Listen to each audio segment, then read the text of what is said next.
Friends and comrades, greetings from Islamabad. First of all, my heartiest congratulations on the 75th anniversary of the establishment of the People's Republic of China, a landmark event in human history. And I'm so glad that the Friends of Socialist China are celebrating this event in London as well as in New York. My heartfelt felicitations to all our friends who are gathered here in London as well as in New York.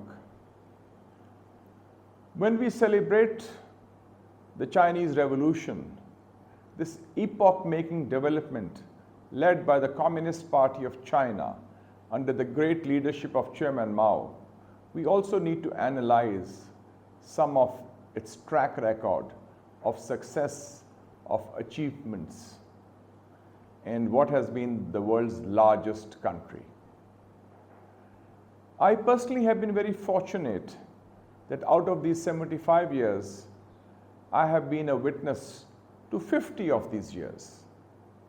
Because 50 years ago, when I was a teenager, I was 17 years old, when I first went to China as head of a youth friendship group between Pakistan and China.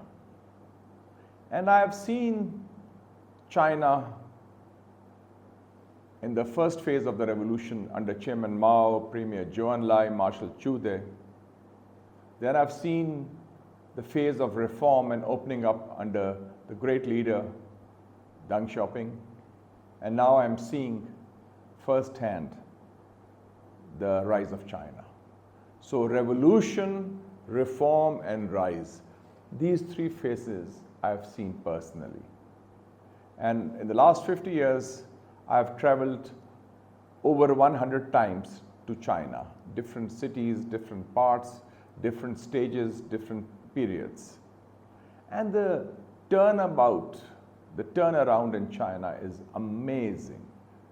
It's unprecedented in human history. And many a time I'm asked, what are the reasons for the China success story? What are the ingredients of this success story? I would say there are a number of these which I'd like to briefly list. Number one, the quality of leadership, which was produced by the Communist Party of China during all these phases, and very difficult phases, because China faced a lot of opposition from imperialism, a lot of opposition from hegemonism in the region, and as a socialist country upholding the banner of Marxism-Leninism, it was not easy for China to survive in that period when it was relatively weak, it was relatively poor, and it was isolated. But I'm proud to say that one of the countries that stood by China consistently in the last 60 years, since we developed that special relationship with China, has been Pakistan. So the first ingredient, quality of leadership. Second, willingness to do a course correction, which they did. They opened up, they reformed, they moved on, they started people-centric development, lifting 800 million people out of poverty. Then also, another key element, continuity of policy through different periods, different decades. And then also another important element of the China success story, a humility and a willingness to learn from others. Deng Xiaoping went on his first tour abroad after assuming the leadership of the Communist Party of China in 1978. He went to Singapore, a small island state, but he wanted to learn from the Singapore success story. And finally, I think in terms of the ingredients of the China success story, a peaceful foreign policy. China is the only country in the world that has risen without conquest, without colonization, without invasion, without aggression, without occupation. And I think this is also quite remarkable. And when we see in the current epoch, there is a historic change. What President Xi Jinping rightly says, once in a century changes. The global center of gravity is shifting from the west to the east. The American century has come to an end, and we are seeing the dawn of the Asian century. And in that, the rise of China is something that we in the global south welcome warmly, because this is a source of strength to small and medium countries. And China has led with development. The Belt and Road Initiative is the biggest developmental and diplomatic initiative of the 21st century. And Pakistan, through the China-Pakistan Economic Corridor, which is the flagship of this BRI, is one of the major beneficiaries of China's people-centered development.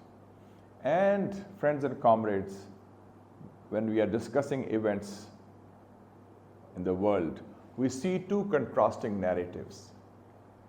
The United States of America still has a security-centric, military-dominated worldview based on militarization of international relations, based on a Cold War mentality, based on containment, which we reject, because that would be debilitating and destabilizing for the global south. Conversely, China is presenting a narrative of connectivity and cooperation. And that is why the Belt and Road Initiative is so popular. And finally, I'd like to say that those who talk of China in negative terms, they better read The Economist, which is published from London. The story which came on 15th of June, and the cover story was China, the scientific superpower. That China is now leading in science and technology. And this has also been documented in the recent study done by Harvard University, the great tech rivalry, China versus the United States. So we welcome China's development in that context. That development serves the interests of humankind. China is leading in globalization, in climate change, in promoting peace, development, connectivity, and economic cooperation. And we feel that supporting China, being a partner with China, is being on the right side of history. Thank you so much.